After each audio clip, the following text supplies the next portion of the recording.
at Espiritu Santo. Amen. Sumainyo ang Panginoon.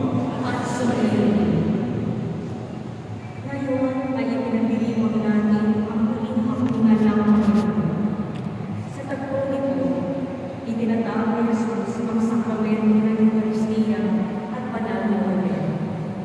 Ang mga sakramento nito ay nagpapaalala sa atin ng paglilingkod. Sa pamamagitan ng pagbukas ni Jesus sa mga paa ng kanyang mga apostol, inaanyayahan tayong maglingkod na may pag-ibig tulad ni Jesus. Sinisimulan din namin ang pagdiriwang ng banal na Trinidad. Ito